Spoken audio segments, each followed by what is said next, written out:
Hey guys, welcome to autumn. What a beautiful day here in colorful Colorado. You can see the view I'm looking at here, and in spite of this strange lighting this window gives me, I refuse to move because it is too pretty to move. But I do want to talk about the real estate market. It's looking more and more two-faced these days. On one side, we've got buyers that are finally getting some relief from last year's soaring prices and ridiculous competition.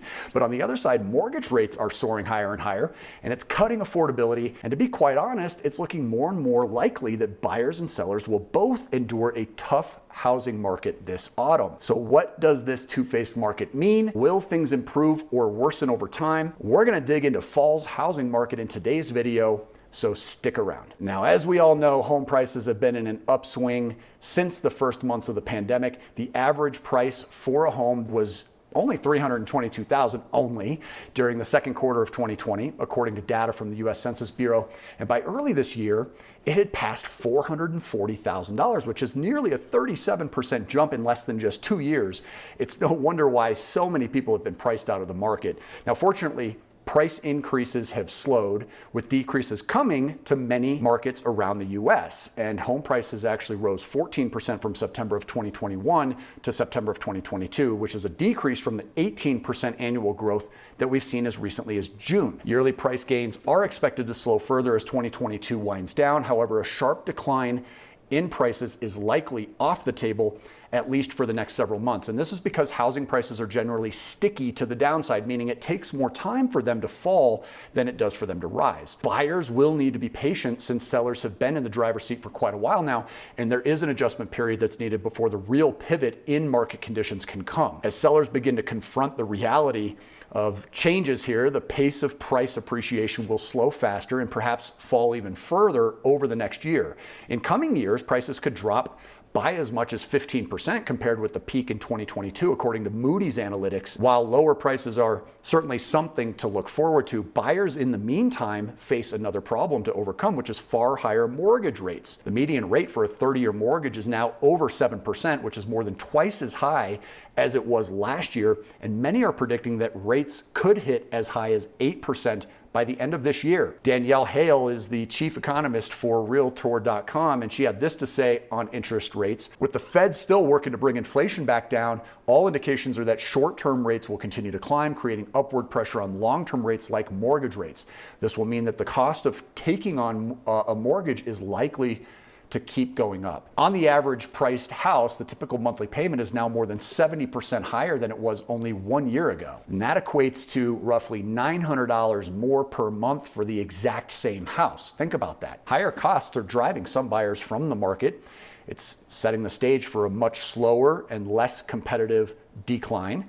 And just take a look around at the latest house sales to see evidence of this. In August, the number of homes sold dropped by 20% from a year earlier, and properties were sitting on the market for one whole week longer this past month compared to September of last year. It's safe to say that the housing frenzy is possibly over at this point, as homes are on the market for more than a few days and price reductions are becoming more and more common at this point.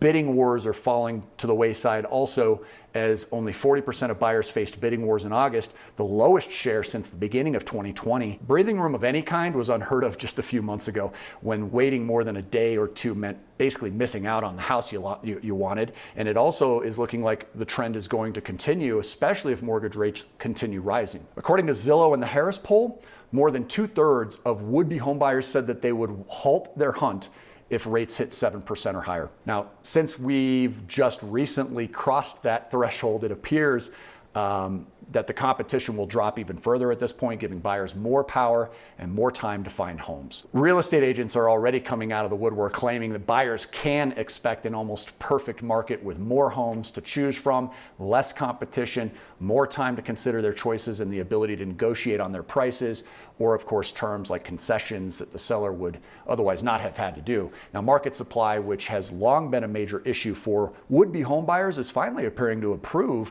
and total active home inventory is up 27% from this time last September. While that is noticeably better, it is more of a sign of declining demand rather than increasing supply. In fact, the number of new listings fell 14% in September. So supply is still an issue despite the appearances made by the lack of demand if rates continue on their upward trajectory, then inventory is just going to keep getting tighter and tighter. Now, high mortgage rates will worsen housing affordability and negatively impact home buyer demand, while potentially having an even bigger impact on home sellers. High mortgage rates are discouraging many sellers from listing their houses. Right now, roughly 85% of mortgage holders hold a mortgage interest rate that's under 5%, with almost 1/4 holding rates under 3%. For those home buyers, selling might mean buying back at a far higher rate and thus a higher monthly payment. So what does all of this mean? Well, looking ahead, it appears that we are in for a period of very low activity with shortages in both buyers and sellers. Those who are not forced into selling because of a change in employment or other need would remain locked into their existing homes until the rates fall again or the prices fall. Meanwhile, buyers would continue to be priced out, unable to afford higher payments that come from the rising interest rates. Now, all of this is pointing to the biggest cycle of non-activity that we've seen in the past 20 years, and really only time will tell. But one thing is for sure, the housing market is changing right now. And what the Fed does over the next several months will dictate a lot about its trajectory going forward. So what do you guys think about the current housing market? Have you recently been engaged in real estate on either the buyer or seller side? I'd love to hear what your experiences have been. Please let us know in the comments below. And as always, don't forget to like and subscribe and share this video with someone who could use it. Until next time, keep on cash flowing.